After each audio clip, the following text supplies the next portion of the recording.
తెలంగాణలో సంచలనం సృష్టించిన ఫోన్ ట్యాపింగ్ కేసులో ప్రధాన నిందితుడు మాజీ SIB chief Prabhakar Rao custodial విచారణ నేటితో ముగియనుంది. దేశ అత్యున్నత న్యాయస్థానం సుప్రీంకోర్టు ఆదేశాల మేరకు డిసెంబర్ 19న ఆయన కస్టడీని ఇవాల్టి వరకు పొడిగించిన సంగతి తెలిసిందే. ఈ మేరకు డిసెంబర్ 12న జూబ్లీహిల్స్ పోలీస్ స్టేషన్లో సరెండర్ అయిన ప్రభాకర్ రావును హైదరాబాద్ సిపి విసి సజ్జనార్ నేతృత్వంలోని 9 మంది స్పెషల్ ఇన్వెస్టిగేషన్ టీం లోతుగా విచారించింది.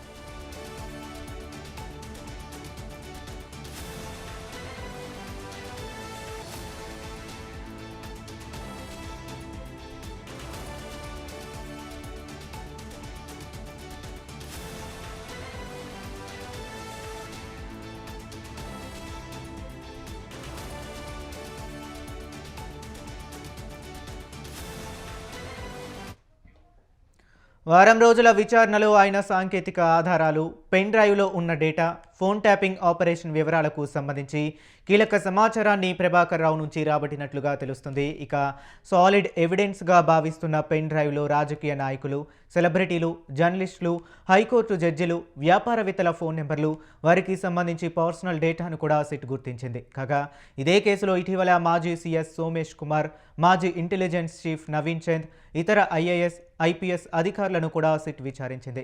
తాజాగా ప్రభాకర్ రావు ఇచ్చిన స్టేట్మెంట్ ఆధారంగా కేసులో మాజీ సీఎం కేసీఆర్, మాజీ మంత్రి హరీష్, మరికొంతమంది నాయకులకు నోటీసులు, ఛార్జిషీట్లు, అరెస్టులు చేసే అవకాశం ఉంది.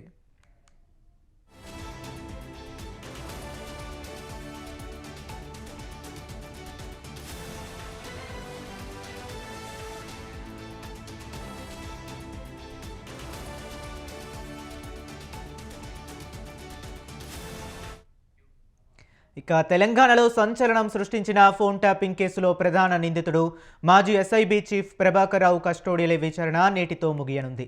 దేశ అత్యున్నత న్యాయస్థానం సుప్రీంకోర్టు ఆదేశాల మేరకు డిసెంబర్ 19న ఆయన కస్టడీని ఇవాల్టి వరకు పొడిగించిన సంగతి తెలిసిందే. ఇక ఇదే అంశం గురించి మరింత సమాచారాన్ని మా కరెస్పాండెంట్ సవీన్ ఫోన్ లైన్లో అందిస్తారు. సవీన్, చెప్పండి. ఫోన్ ట్యాపింగ్ కేసులో ప్రధానంగా ఇప్పటికే తెలంగాణ రాష్ట్ర వ్యాప్తంగా ఈ అంశం సంచలనంగా మారింది. ప్రభాకర్ రావుకు సంబంధించినటువంటి కస్టోడియల్ విచారణ నేటితో ముగియబోతోంది. సుప్రీంకోర్టు ఆదేశాలతో కస్టోడియల్ విచారణ దాదాపు వారం రోజుల పాటు జరిగింది. ముఖ్యంగా విచారణలో పలు కీలక ఆధారాలను సిట్ సేకరించినట్టుగా సిట్ వర్గాలు ఇప్పటికే ధృవీకరిస్తున్న పరిస్థితి కనపడుతోంది. ముఖ్యంగా ఫోన్ ట్యాపింగ్ అంశానికి సంబంధించి ప్రభాకర్ రావు అరెస్టు విషయంలో పెద్ద హైడ్రామా నడిచింది.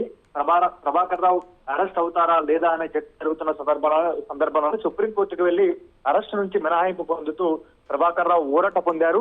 అదే విధంగా కస్టోడియల్ విచారణ చేయాలంటూ కూడా సుప్రీంకోర్టు తీర్పు ఇవ్వడంతో వారం రోజుల పాటు ప్రభాకర్ రావు కస్టడీ జరిగింది. నేటితో ప్రభాకర్ రావు కస్టడీ ముగియబోతోంది. ముఖ్యంగా విచారణలో పలు కీలక ఆధారాలు సేకరించామంటూ ఇప్పటికే సిట్ కొన్ని అంశాలను తెరపైకి తీసుకొస్తోంది. అదేవిధంగా ప్రభాకర్ రావు నుంచి ఒక పెన్ డ్రైవ్ ను స్వాధీనం చేసుకున్నారు. ఆ పెన్ డ్రైవ్ లో రాజకీయ నాయకులు, అదేవిధంగా సెలబ్రిటీలు, జర్నలిస్టులు, హైకోర్టు జడ్జిలతో పాటు వ్యాపారవేత్తల ఫోన్ నెంబర్లు కూడా ఉన్నాయంటూ కూడా సిట్ వర్గాల నుంచి గత కొద్ది రోజులుగా ప్రచారం జరుగుతోంది.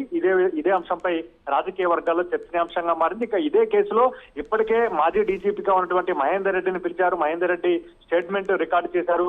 అదేవిధంగా మాజీ సీఎస్ సోమేష్ కుమార్ కు, అదేవిధంగా మాజీ ఇంటెలిజెన్స్ చీఫ్ నవీన్ చంద్ కు సంబంధించినటువంటి వారికి నోటీసులు ఇచ్చి వారి స్టేట్మెంట్ రికార్డు చేయడం కోసం వారిని రావాలని కోరారు. అదేవిధంగా మాజీ చీఫ్ సెక్రటరీగా పనిచేసినటువంటి శాంతకుమారి స్టేట్మెంట్ ను కూడా రికార్డు చేయడం జరిగింది. ఇక రాజకీయ నాయకులకు సంబంధించి గత ప్రభుత్వంలో ఉన్నటువంటి మాజీ ముఖ్యమంత్రి కేసీఆర్ కు, అదేవిధంగా మాజీ ఆర్థిక నీటిపారుదల శాఖ మంత్రిగా వ్యవహరించినటువంటి హరీష్ రావుకు సిట్ నోటీసులు ఇస్తుంది, విచారణకు పిలుస్తుందనే చర్చ పెద్ద ఎత్తున రాజకీయ వర్గాల్లో జరుగుతోంది. ఇటీవల ఇదే అంశంపై మాజీ మంత్రి హరీష్ రావు చిట్ చాట్ లో భాగంగా కొన్ని కీలకమైన వ్యాఖ్యలు చేశారు. ఆ వ్యాఖ్యల్లో ప్రధానంగా డిసెంబర్ 29వ తేదీ నుంచి తెలంగాణ అసెంబ్లీ శీతాకాల సమావేశాలు ప్రారంభం కాబోతున్నాయి. జనవరి 3వ తేదీ అంటే 3 రోజులు అసెంబ్లీ సమావేశాలు జరుగుతాయి. అసెంబ్లీ సమావేశాలు ముగిసిన తర్వాత నాకు సిట్ నోటీసులు ఇవ్వాలంటూ సీఎం రేవంత్ రెడ్డి ఆదేశించారంటూ కూడా హరీష్ రావు చిట్ చాట్ లో భాగంగా కొన్ని కీలకమైన కామెంట్స్ చేశారు. అదేవిధంగా కొంతమంది ఐపీఎస్ అధికారులు, అదేవిధంగా కొంతమంది పోలీస్ అధికారులు ప్రభుత్వానికి, రేవంత్ రెడ్డికి అనుకూలంగా పనిచేస్తున్నారు. వారిని ఖచ్చితంగా వారి పేర్లను రికార్డు చేస్తున్నాం. ఖచ్చితంగా వారి అధికారంలోకి వచ్చిన తర్వాత వారు ఎక్కడున్నా, వారు రిటైర్ అయినా, కేంద్ర సర్వీసుల్లోకి వెళ్ళినా, విదేశాల్లో తలదాచుకున్న వారిని తిరిగి తీసుకొచ్చి వారికి ఖచ్చితంగా పనిష్మెంట్ ఇస్తామంటూ కూడా హరీష్ రావు పోలీస్ అధికారులను ఉద్దేశించి కొన్ని కీలకమైన కామెంట్స్ చేసిన పరిస్థితి మనకు కనపడుతోంది. ప్రధానంగా డీజీపీ శివధర్ రెడ్డి టార్గెట్ గా కూడా హరీష్ రావు కొన్ని వ్యాఖ్యలు చేశారు.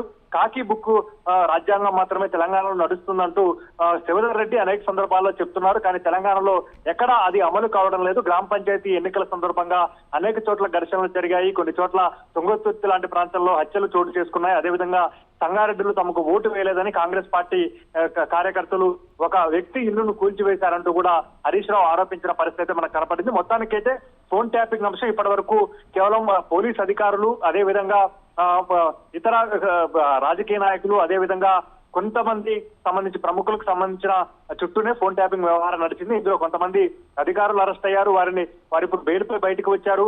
వారిని ప్రభాకర్ రావును కలిసి మరోసారి విచారించే అవకాశం కనపడుతుంది.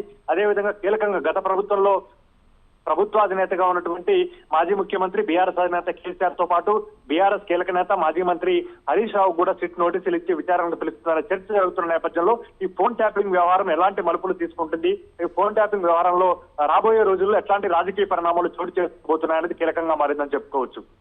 Okay right, thank you Saveen.